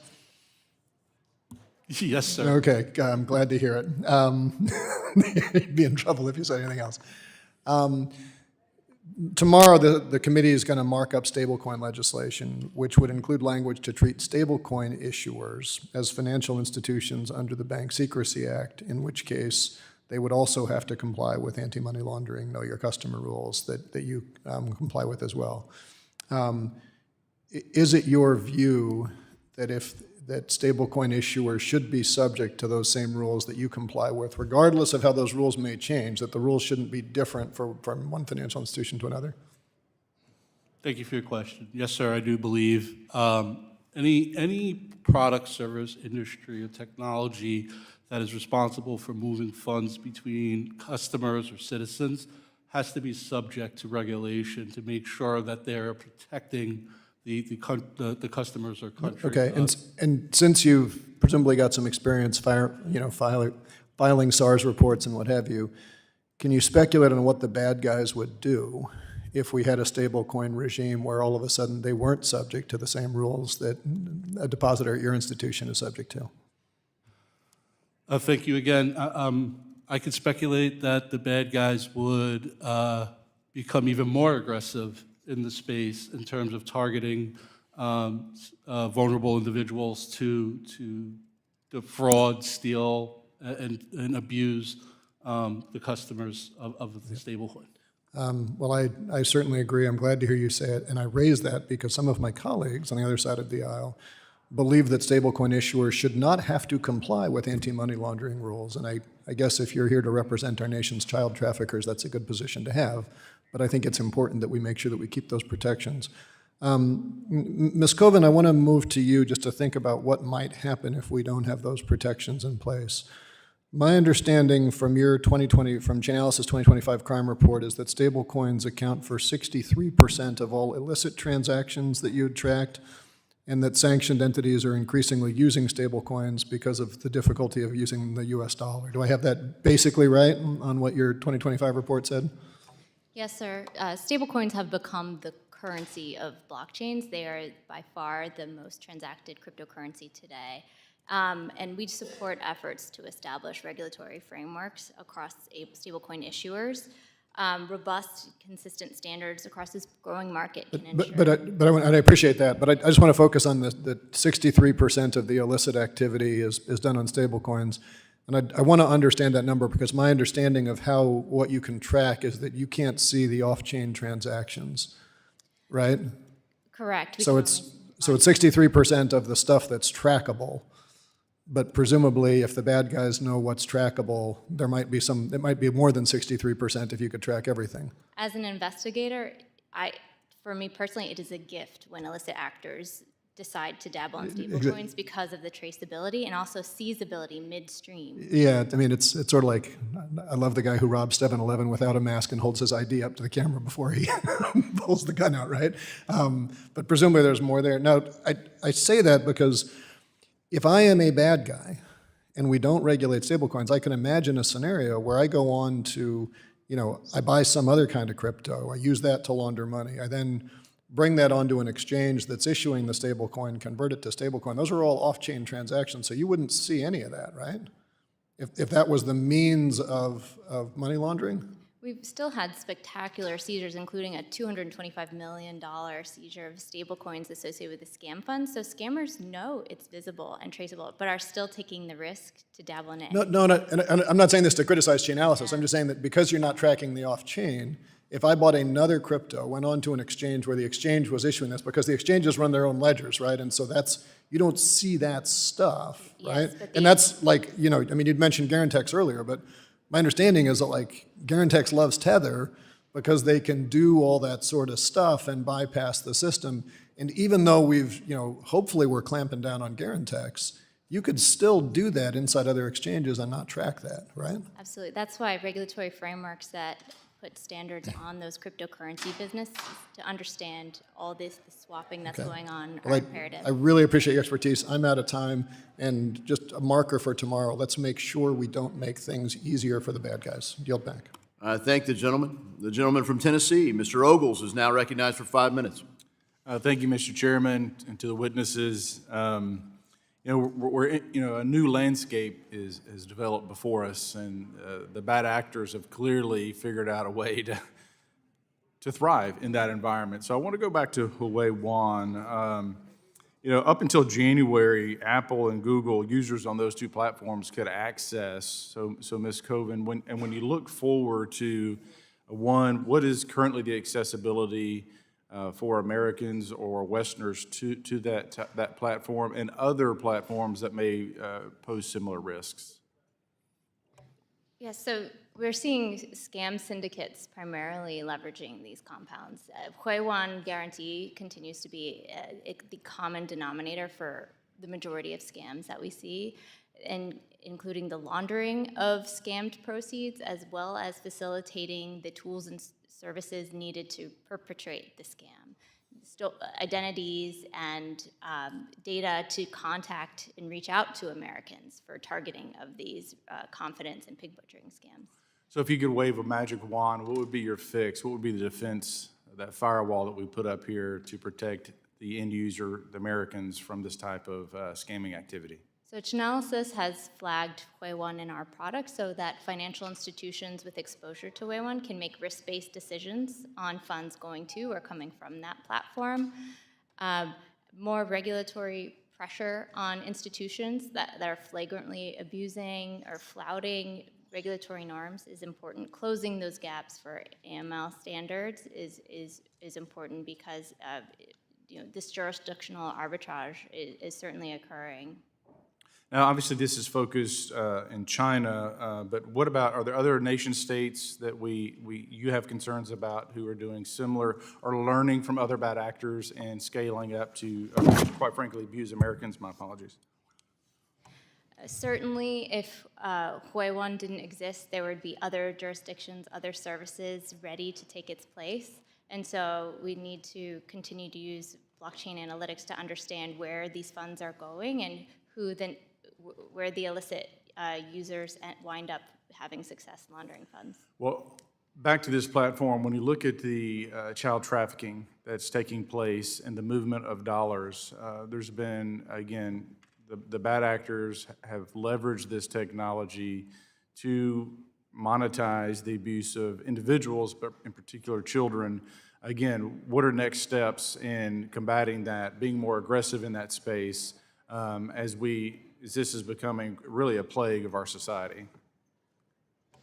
So these scams are operated by organized criminal syndicates involved in not only scamming, but gambling, child trafficking, sex trafficking, and being able to find those centers of gravity, inject operational friction, deprive them of funds, seizing funds, and also being able to cause them to be a pariah in the ecosystem is incredibly important, but we need that blockchain analytic capability to understand where the funds are going and identify those behind it. So in other words, go after the money at the end of the day, right? Yes. Mr. Chairman, I'd love to get, when you talk about the regulatory regime that our colleague from the other side, I'd love to get your thoughts over the next my remaining time on what you envision as a regulatory regime for stablecoin, and quite frankly, the caution that we must, how we must proceed with caution, and so that we don't disrupt a marketplace that can be a benefit to the market, but at the same time, understanding that there's victims in the process.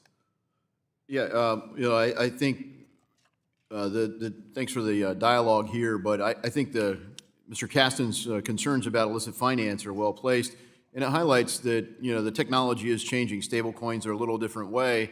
And that's why our witness from Chainalysis, I think you did a great job answering, hey, we like when things are on chain. We can follow it even easier. And when I'm talking about things in my other committee in foreign affairs, a lot of the things that we're looking at with non-state actors that are, circumventing our sanctions, which are things our committee does. doing those kinds of things on chain are more traceable in a lot of ways. That's exactly what we want. Sometimes we don't even want to turn off the flow of cash immediately. We want to be able to follow the flow so that we can actually target, in the case of warfare, kinetic targets. And then in the case of going after organized crime, we don't necessarily want the guy working out of mom's basement. We want to know who he's reporting to. And so the question is, are those tools better?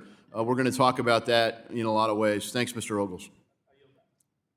The gentleman's time's expired, and he's yielded. And the gentleman from California, Mr. Liccardo, is now recognized for 5 minutes. Thank you, Mr. Chair.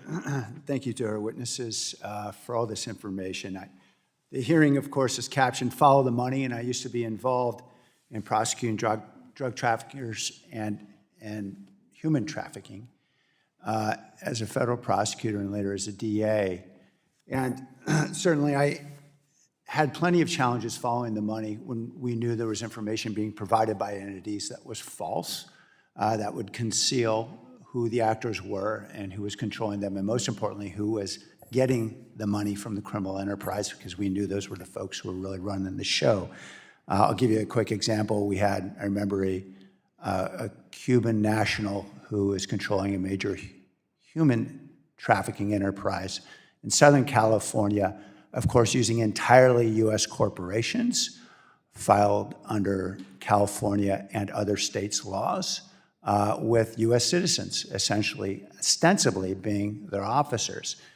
So I'm concerned, as I know the National District Attorneys Association is also concerned, based on what we see from their statement in December of 2024, at this legislation that we're currently considering that would exempt every U.S. corporation under a certain threshold size from Corporate Transparency Act's requirements providing basic basic ownership information to FinCEN. And let's be clear about what that information is under the law. It's the name of the owner, their date of birth, their address, and some identifying number from a driver's license or passport or some other government. That's it, 4 items.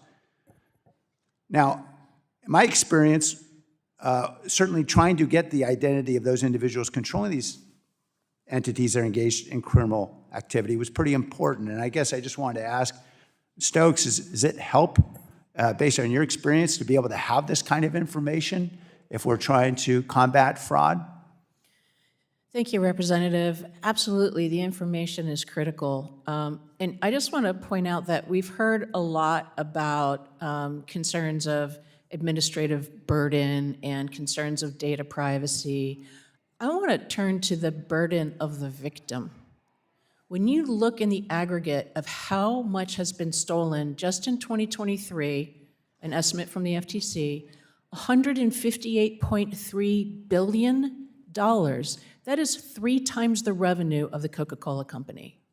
We have to understand that, yes, there are burdens on businesses, and maybe some could be put together better than others, but we can't be moving away from rules that help protect consumers. I agree, Ms. Stokes. And in fact, I believe Mr. Brabant suggested somehow or another these corporations have to hire CPAs and outside counsel to be able to submit this information about the name of the owner, the date of birth, address, and their basic, driver's license number. Is that your experience, that you need outside counsel to do such things? Thank you, Representative. I can't speak to that because that's not the space I work in, but I hear your point. Yeah, so $153 billion in loss. $158 billion. $158 billion. Thank you for that. Mr. Brabant, you might have guessed I was going to you next. I'm trying to understand why providing these 4 basic pieces of information, which, by the way, I had to provide when I opened an LLC last year. Any bank would require it. It's pretty basic information. What is the extraordinary burden involved here? It's also a photocopy of a driver's license, but it's that information. The challenge is the substantial control prong. And I think one thing that's getting lost here is that every bank already has this. So this is a duplication of the customer due diligence rule, which already exists. So every single LLC that has a bank, if the bank is doing its job, they have this information. What this is And really what about happens is if the FBI bank doesn't has want to get individuals who are involved in the criminal activity? Wouldn't you want that information in the hands of those who are investigating criminal activity, not those who may be Anyone complicit? who's investigating could subpoena the bank for it at any time. And what happens if you're just investigating for the first time? And you actually need to know who you can subpoena. You don't know exactly where to go because you don't have ownership information to begin with. I mean, you raise concerns, for example, about criminal threats to these companies, but in fact, the law is very clear under Title 31. Penalties only accrue if you're fraudulently reporting this information, willfully and fraudulently reporting information that is false. And somehow or another, you've cast this as some kind of great criminalization of corporate America. How can that be? That's a knowing and willing standard, which is usually in the eye of a prosecutor. Not knowing and willing. It says willfully provide false or fraudulent. That's what the statute says. Not knowing, it says willfully. Let's be very clear about what the statute says. The gentleman's time has expired. Thank you. The gentlewoman from Florida, Ms. Salazar, is now recognized for 5 minutes.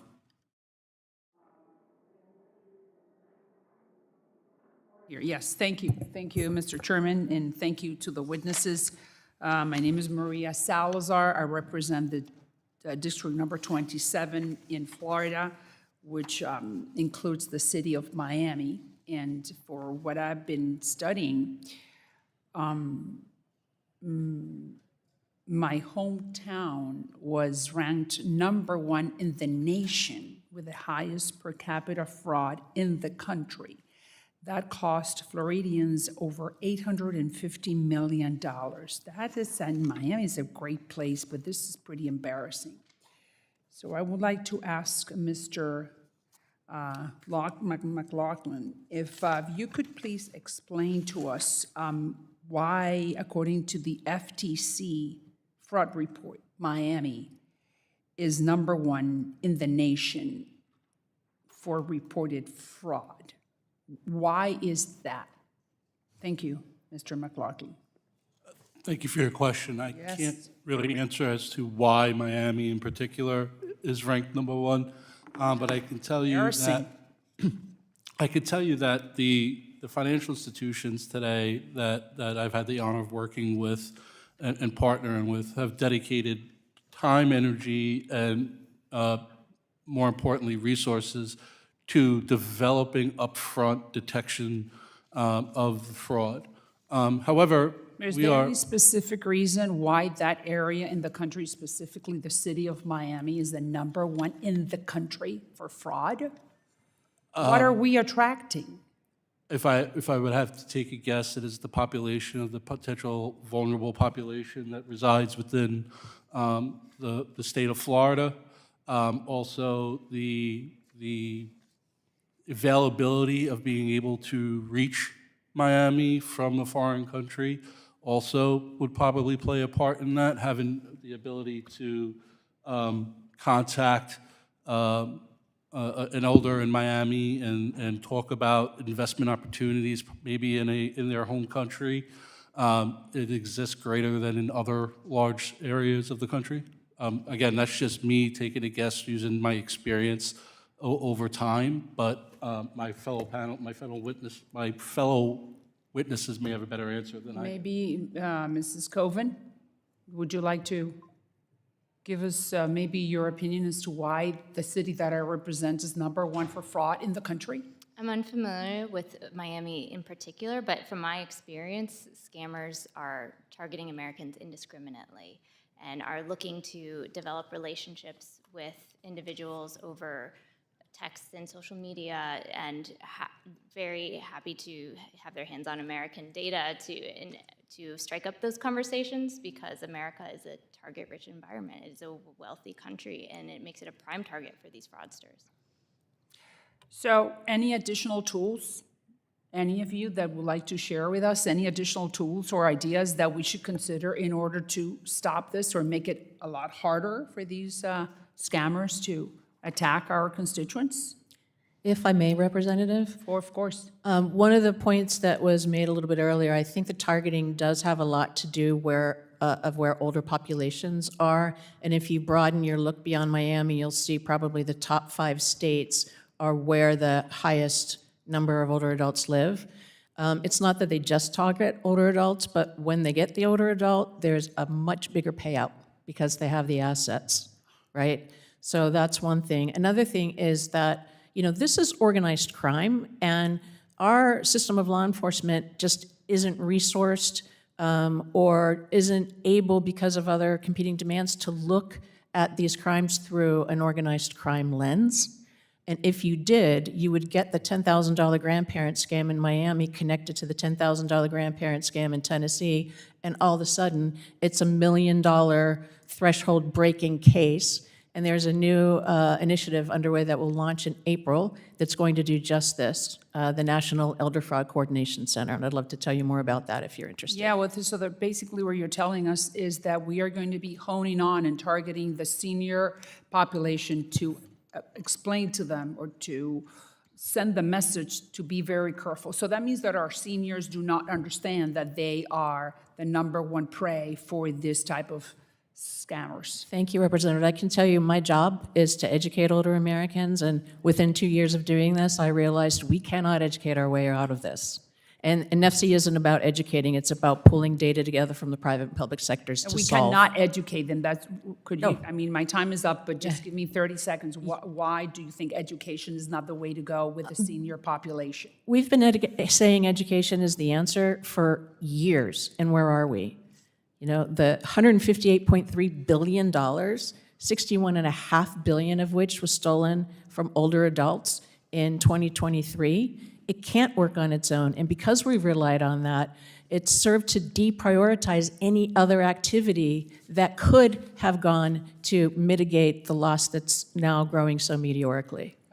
Thank you. You back. Thank you. Appreciate the dialogue there. And the gentlewoman from Michigan, the chairwoman, also the chairwoman of the full Republican Conference, Ms. McClain from Michigan, is now recognized. Thank you. And thank you all for being here. This is a really important topic, I think, and something that I think we really need to figure out how to get our arms around. So again, appreciate for you holding the hearing as well as talking about this. I want to start with Ms. Koven. And I'm trying to understand blockchain, the role it plays, but could blockchain analytics or other technological solutions, so to speak, streamline the filing and analysis of SARs and CTRs? And if the answer is yes, which I hope it is, could you expand on that a little bit? Yes, thank you for the question. Blockchain analytics already is enriching SAR and CTR quality. Our customers from private sector are leveraging the insights from our data to file their SARs and CTRs today. It paints a very vivid picture of the entire kill chain of events. So if we're talking about scams in particular, you have a much vivid color of where the funds are going and coming from, counterparties as well, much more so than you would in the traditional financial industry. And is the timing a lot quicker as well, I'm assuming?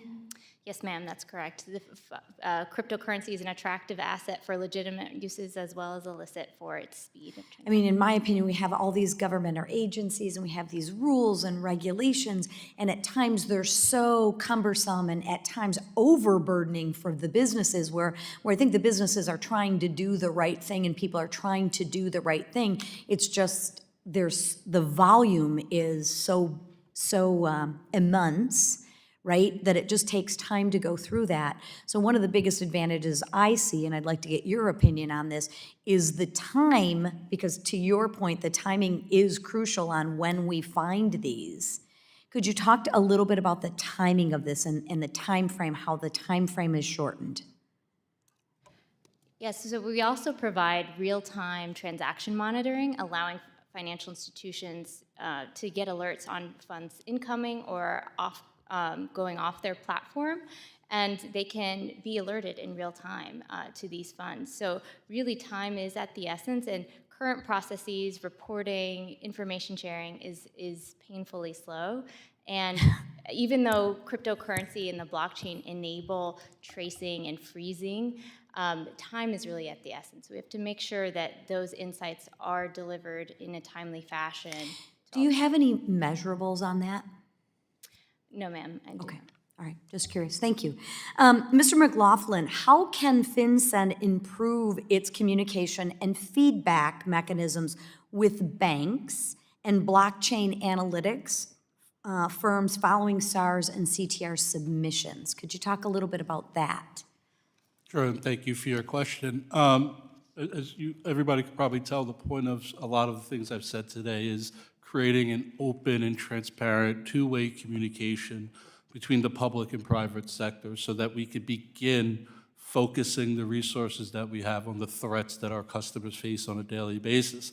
So working with FinCEN to establish a working group or a task force or whatever terminology you want to throw at it, would allow us to begin establishing and doing data analytics on what the government is seeing, what law enforcement is seeing, and what the private sector is seeing, so that we can begin putting pen to paper on what a true risk-based approach means for financial crimes across the board: fraud, money laundering, sanctions, and terrorism finance. Are you getting any pushback or running into any roadblocks on that?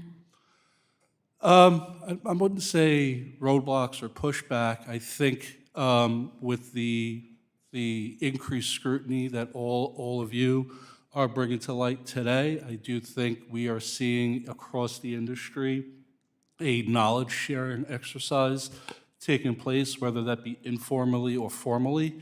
But more work is needed. I think when we look at things like the FFIEC manual and the revisions there, I do think a public, private, and law enforcement type engagement would allow us to put down what the actual requirements are, so that we could point to the crimes that we're trying to capture. And are you getting any pushback on that public-private partnerships? Personally, with the folks that I work with, no, it's just not official. It's it's at outside the hallways here or at a convention or a conference that knowledge sharing really exists. Thank you. With that, Mr. Chairman, I yield back. Thank the gentleman. The gentleman from Iowa is also the vice chairman of the committee. Mr. Nunn is now recognized for 5 minutes. Well, Mr. Chairman, thank you very much for putting this important hearing together today. We all know that in my home state of Iowa, in the heart of the heartland, my senior citizens are probably target number one for the scams. It's happening across not just Iowa, but the entire country. I'm proud to say that the U.S. is also probably the best place for innovators to come to the forefront and really be the superheroes in the story of fighting back. In November, the Department of Justice used blockchain to freeze approximately $225 million that were used in a human trafficking scheme. However, even amongst this technological situation, we remain challenged for most of our state and local law enforcement entities to get an opportunity to play, as Mr. McLaughlin, you just highlighted. One victim back in my hometown in Iowa, a 68-year-old veteran, lost over $100,000 to a scam.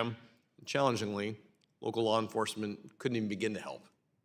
That's why today, Mr. Chair, I'm introducing the Bipartisan GUARD Act to give state and local law enforcement agencies access to the technology they need to combat these financial fraud, crimes, and pig butchering scams.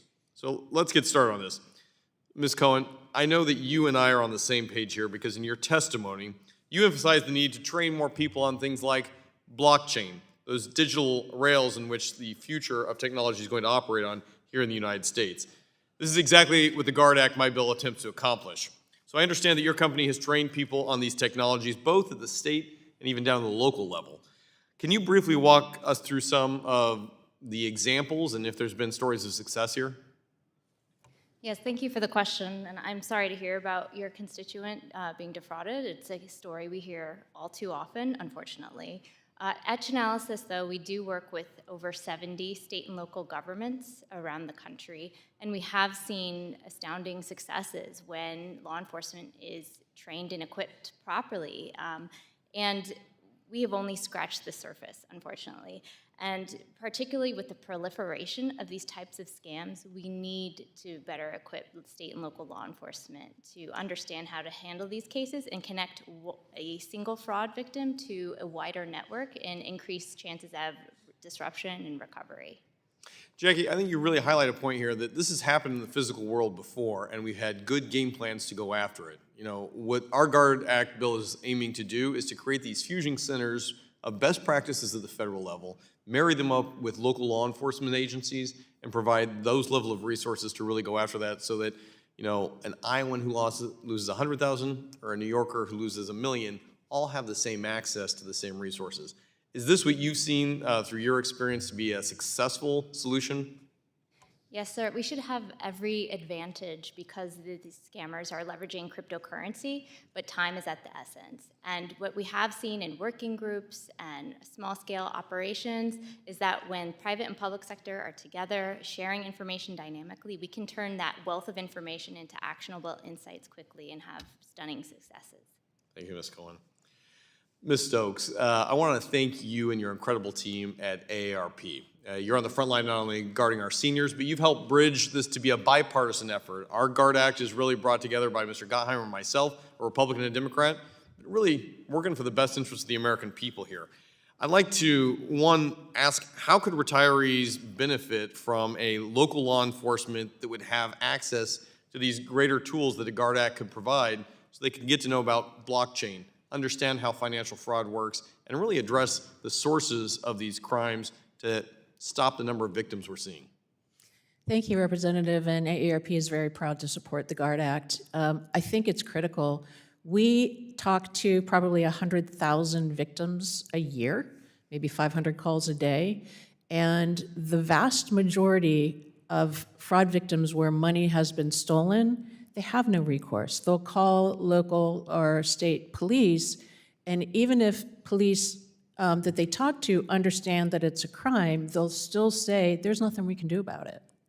And sometimes don't even take the report, which is a challenge in and of itself. So anything that we can do to not only provide the tools, but importantly to train local and state law enforcement on things that they simply don't have the training on right now would be of great benefit to our constituency. Well, thank you, Ms. Stokes. I want to again say thank you to AARP for helping lead this, because it's not only my seniors who want this, it's every American who needs this, and no one more so than my local law enforcement who want to be able to help our own community get better. This gets us in the right direction.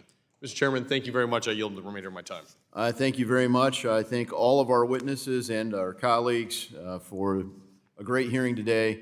Kind of scary what's going on for the citizens of this country. Hopefully, this will help make a difference. Without objection, all members will have 5 legislative days to submit additional written questions to the witnesses and to the chairman for questions. Witnesses, please, if you get those, respond no later than May 6th. And this hearing is now adjourned.